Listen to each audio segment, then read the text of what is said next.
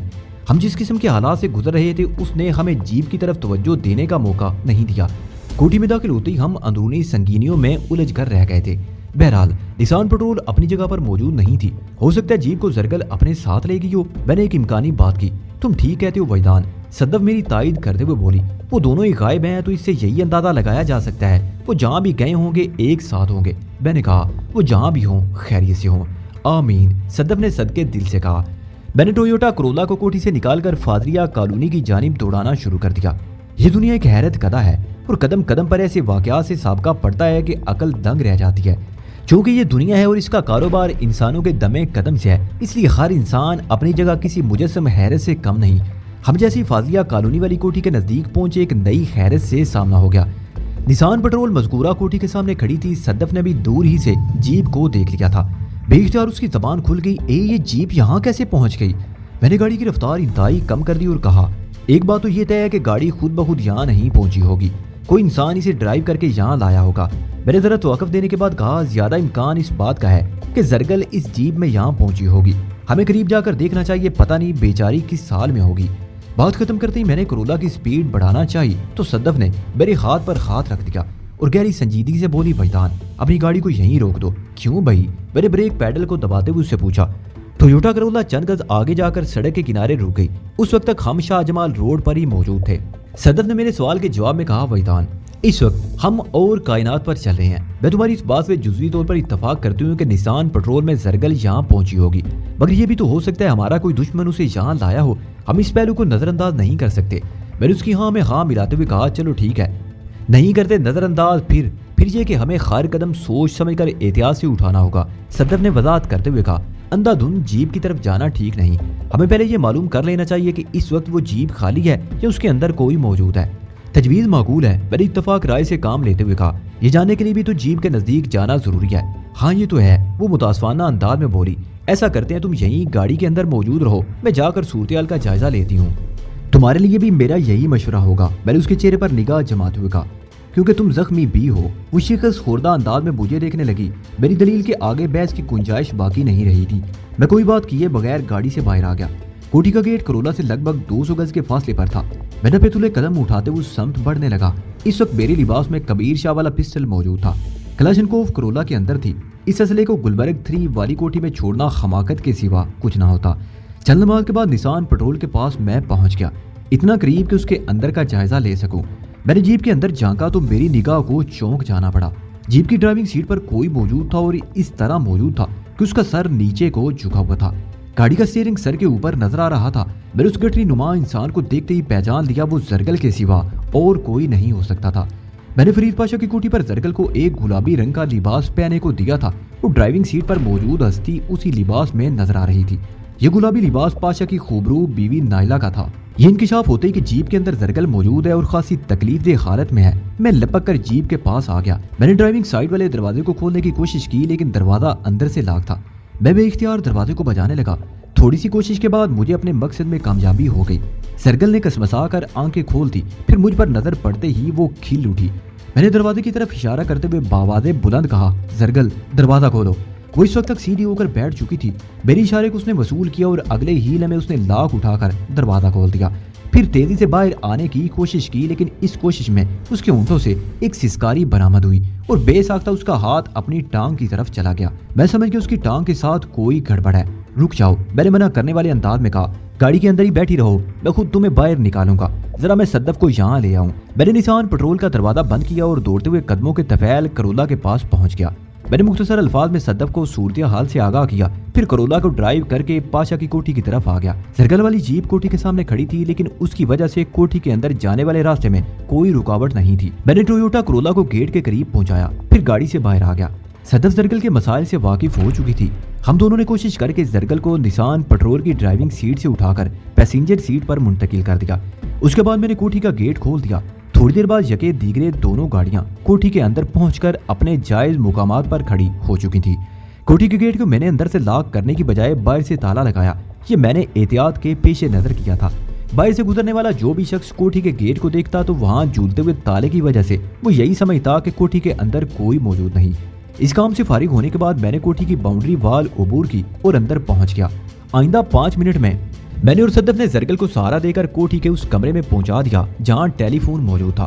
بادشاہ نے وہ کوٹھی فروخت کرنے کا اعلان کر رکھا تھا اور آن ریکارڈ وہاں کسی کی رہائش نہیں تھی، لیکن اب بھی اچھا خاصا فرنیچر وہاں موجود تھا۔ ٹیلی فون والے کمرے میں بیٹھنے اٹھنے کی مکمل سہولت موجود تھی۔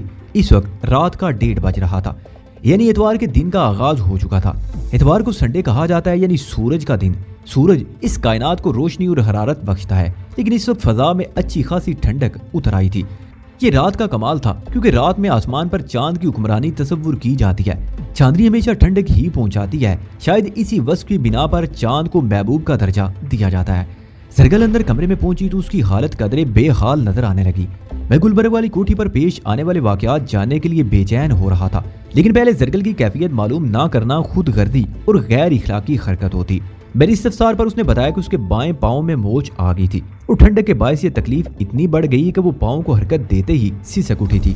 میں نے تسلی امیز لہجے میں کہا، یہ موچ ووچ کوئی اہمیت نہیں رکھتی، میں پلک جھپکنے میں تمہارا پاؤں ٹھیک کر دوں گا۔ تکلیف تو نہیں ہوگی؟ زرگل نے بڑی معصومیت سے پوچھا۔ میں نے سن رکھے ہڈی اور جوڑ بٹھانے والے بڑے ظالمانہ انداز اختیار کرتے ہیں۔ میں نے اس کا خوف دور کرنے کی غرض سے کہا، نہیں بھائی، ایسا کچھ نہیں ہوگا، میں کوئی اعضاء بند نہیں ہوں، میں تو بالکل سائنسی بنیاد پر ایک مخصوص تکنیک کے ذریعے موچ وغیرہ کا علاج کرتا ہوں۔ بس یوں سمجھ لو کہ میرے ہاتھ میں ایک ہنر ہے، تمہیں فکر مند ہونے کی ضرورت نہیں، تمہیں پتہ بھی نہیں چلے گا کب تمہارے پاؤں کی موچ رخصت ہوگی۔ میں اتنی نزاکت اور آہستگی سے کام کروں گا جیسے چھری مکھن میں اترتی ہے۔ تم کہہ رہے ہو تو پھر ایسا ہی ہوگا، وہ سادگی سے بولی۔ پاؤں کی تکلیف سے تو مجھے یوں محسوس ہو رہا ہے جیسے ٹخنے کی ہڈی میں کوئی گڑبڑ ہو گئی ہے۔ میں نے صاف گوئی سے کام لیتے ہوئے کہا، ایسی تشویش کی کوئی بات نہیں، میں نے بڑی توجہ سے تمہارے پاؤں کا معائنہ کیا ہے، فکر اور پریشانی کی کوئی بات نہیں۔ وہ میری وضاحت اور صدف کی تائید سے خاصی مطمئن دکھائی دینے لگی۔ اسی دوران میں صدف بڑی گہری اور خاموش نظر سے مجھے دیکھتی رہی۔ میری ذات کا یہ طبی پہلو پہلی مرتبہ اس کے سامنے آ رہا تھا۔ ممکن ہے وہ اس وجہ سے اتنی سنجیدہ ہو۔ تم لوگ آپس میں گپ شپ کرو، میں نے اٹھتے ہوئے کہا، میں 5 منٹ میں واپس آتا ہوں۔ زرگل نے پوچھا، تم کہاں جا رہے ہو ویدان؟ اس کوٹھی کے خفیہ گوشے کا جائزہ لینے جا رہا ہوں۔ میں نے اگرچہ واضح طور پر خفیہ تہہ خانے کا ذکر نہیں کیا تھا، لیکن وہ دونوں میرا اشارہ سمجھ گئی۔ وہ میری معیت میں اس شاندار کمرے کا دورہ کر چکی تھی۔ صدف نے کہا، ٹھیک ہے ویدان، تم گھوم پھر کر کوٹھی کا جائزہ لے لو، میں اتنی دیر میں تھوڑا پانی گرم کر کے لے آتی ہوں۔ زرگل کے پاؤں کو ٹکور کی ضرورت ہے، کچھ میں بھی تو اپنی ڈاکٹری دکھاؤں۔ زرگل نے ممنون نظر سے صدف کو دیکھا۔ میں نے کہا، زرگل تم کہیں یہ نہ سمجھنا کہ صدف نے ڈاکٹری والی بات ایسے ہی کہہ دی ہے، یہ واقعی ایک ایلوپیتھک ڈاکٹر ہے۔ بہت خوب۔ پشتون دوشیزہ نے حیرت اور ستائش کی بلی جلی نظر سے صدف کو دیکھا۔ میں تو واقعی وہی سمجھی تھی جو تم کہہ رہے ہو، یعنی زرگل نے جملہ ادھورا چھوڑ کر ایک مرتبہ پھر تعریف امیز انداز میں صدف کو دیکھا۔ میں نے کہا، صدف اس وقت میڈیکل فائنل ایئر کی اسٹوڈنٹ ہے، اگر خدا نے چاہا تو یہ بہت جلد ڈاکٹر کی ڈگری بھی حاصل کرے گی۔ ایک لمحے کا توقف دے کر میں نے معنی خیز انداز میں اضافہ کیا، میں نے خدا نے چاہ پر زور اس لیے دیا ہے کہ یہ خود تو ہرگز ایسا نہیں چاہتی۔ کیوں بھائی؟ زرگل نے حیرت بھرے لہجے میں کہا اور صدف کی طرف دیکھنے لگی۔ صدف نے مجھے گھور کر دیکھا اور زیر لب مسکرا دی۔ گھرنے کا انداز تنبیہ تھا، جبکہ خفیف سی مسکراہٹ میں وہ بے نیازی اور درگزر کے اشارے ملتے تھے۔ صدف اندر باہر سے بڑی عجیب لڑکی تھی، میں اسے جتنا سمجھ پاتا وہ اسے آگے کھڑی نظر آتی۔ یہ پستہ قیامت پتہ نہیں میرے اندازے کو کہاں تک دوڑانا چاہتی تھی۔ اب تک میں نے اس کے جتنے رنگ دیکھے تھے وہ عام رنگوں سے بہت مختلف تھے۔ وہ زندگی کے سز سے اپنی مرضی کا موم تخلیق کرنے اور اپنی خواہش کی فضا بنانے میں ماہر تھی، جس طرح کوئی مکمل آرٹسٹ 4 بنیادی رنگوں کی مدد سے ہزاروں لاکھوں نئے رنگ اور رنگوں کے شیڈ تخلیق کر لیتا ہے۔ میں نے اس مختلف لڑکی پر ایک معنی خیز نگاہ ڈالی اور کمرے سے باہر نکل آیا۔ میں نے تہہ خانے کے اندر جانے کی ضرورت محسوس نہ کی، بلکہ پائیں باغ کی جانب کا علاقہ اچھی طرح دیکھ لیا اور جھاڑیوں کے عقب میں اس روشن دان کو صحیح سلامت پایا جو تہہ خانے کا واحد زون تھا۔ پتہ نہیں سے زون کہنا کس حد تک درست تھا، بہرحال وہ تہہ خانے کے اندر قدرتی روشنی پہنچانے کا تھوڑا بہت وسیلہ ضرور تھا۔ اس طرف سے مطمئن ہونے کے بعد میں نے باؤنڈری وال کے ساتھ اندر ایک چکر لگایا، سب کچھ معمول کے مطابق اور حیرت سے تھا۔ میں واپس اسی کمرے میں آ گیا جہاں زرگل اور صدف کو چھوڑ کر گیا تھا۔ مجھے وہاں زرگل اکیلی نظر آئی۔ صدف شاید پانی گرم کرنے کچن کی طرف چلی گئی تھی اور ابھی تک نہیں لوٹی تھی۔ میں زرگل کے پاس پہنچا تو اس نے شک بھری نظر سے مجھے دیکھتے ہوئے پوچھا، کیا تمہاری یہ ساتھی واقعی ڈاکٹری پڑھ رہی ہے؟ بالکل، میں نے مختصر جواب دینے پر اکتفا کیا۔ اس نے پوچھا، کس میڈیکل کالج میں؟ اس کا انداز بتا رہا تھا وہ صدف کے حوالے سے اندر سے مطمئن نہیں تھی۔ میں نے بتایا، صدف ڈاؤ میڈیکل کالج میں پڑھتی ہے۔ یہ کالج تو کراچی میں ہے۔ وہ شک زدہ نظر سے مجھے تکنے لگی۔ میں نے پوچھا تمہیں یقین کیوں نہیں آ رہا؟ کیا میں تم سے غلط بیانی کروں گا؟ یہ بات نہیں وحیدان، وہ نگاہ چراتے ہوئے بولی۔ میں نے اصرار کیا پھر کیا بات ہے زرگل؟ وہ تامل کرتے ہوئے بولی وحیدان اس مختصر سے عرصے میں تمہیں جس حد تک سمجھ پائی ہوں اس کے مطابق تم ایک دشمن دار انسان ہو اور تمہاری زندگی کا بیشتر حصہ ہنگامہ خیزی اور مار دھاڑ میں گزرا ہے۔ کیا میں غلط کہہ رہی ہوں؟ تم بالکل درست کہہ رہی ہو، میں نے تائیدی انداز میں کہا، لیکن تمہاری ان باتوں سے اس شک کی وضاحت نہیں ہو سکی جو صدف کی ذات کے حوالے سے تمہیں بے چین کیے ہوئے ہے۔ وہ گہری سانس لیتے ہوئے بولی دراصل میں یہ کہنا چاہتی ہوں، یا یوں سمجھ لو یہ بات مجھے ہضم نہیں ہو رہی کہ میڈیکل کی ایک اسٹوڈنٹ اس ہنگامہ خیزی میں تمہارا ساتھ دے رہی ہے، وہ اسٹوڈنٹ بھی ایسی جس کا لاسٹ ایئر چل رہا ہو۔ اس سوال کا جواب تمہاری ہی کہی ہوئی ایک بات کے اندر پوشیدہ ہے۔ میں نے اس کی آنکھوں میں دیکھتے ہوئے کہا کون سی بات؟ وہ پوری طرح میری جانب متوجہ تھی۔ اس توجہ کا سب سے بڑا فائدہ یہ تھا کہ وہ ان لمحات میں اپنی تکلیف کو بھولی ہوئی تھی۔ میں نے اسے یاد دلانے کی کوشش کرتے ہوئے کہا تھوڑی دیر پہلے تم نے کہا تھا کیا تمہاری یہ ساتھی واقعی ڈاکٹری پڑھ رہی ہے؟ تو وہ الجھن زدہ نظر سے مجھے دیکھنے لگی۔ میں نے کہا تو یہ کہ جب صدف میری ساتھی ہے تو اسے میرے ساتھ ہی دکھائی دینا چاہیے نا۔ میں دشمن دار ہوں یا دوست دار، اور صدف چاہے میڈیکل کی اسٹوڈنٹ ہو یا امور خانہ داری سیکھ رہی ہو، میں غلط تو نہیں کہہ رہا۔ بات کے اختتام پر میں نے اپنے چہرے کو معصومیت کے دائرے میں چھپایا۔ بعض اوقات اداکاری ضروری ہوتی ہے۔ اس نے سنجیدگی سے اس بات میں گردن ہلائی اور اپنے چہرے کے تاثرات سے یہ ظاہر کرنے کی کوشش کرنے لگی کہ اسے میری وضاحت کا یقین آ گیا ہے، لیکن اس کی آنکھیں چگلی کھا رہی تھی۔ وہ مجھے مطمئن کرنے کے لیے بھرپور ایکٹنگ کر رہی تھی، ورنہ اس کے ذہن کا شک رفع نہیں ہوا تھا۔ جہاں تک اس کے چہرے کے تاثرات کا ذکر ہے تو میں نے بھی اپنے چہرے کے تاثرات اسے دکھانے کی کوشش نہیں کی تھی جو میرے دل و دماغ میں تھے۔ ممکن ہے اس نے بھی میری چوری پکڑ لی ہو، لیکن مجھ پر ظاہر نہیں کیا، جیسا کہ میں اپنے خیالات اس سے چھپا رہا تھا۔ اگر میں اس کی آنکھوں میں دیکھ رہا تھا تو اس کا یہی مطلب تھا وہ بھی میری آنکھوں میں دیکھ رہی تھی۔ اگر انسان میں ذرا سی بھی مردم شناسی ہو تو یہ آنکھیں بتا دیتی ہیں کہ دل و دماغ میں کیا چل رہا ہے۔ چہرے کو اسی لیے دل و دماغ کی کھلی کتاب کہا جاتا ہے۔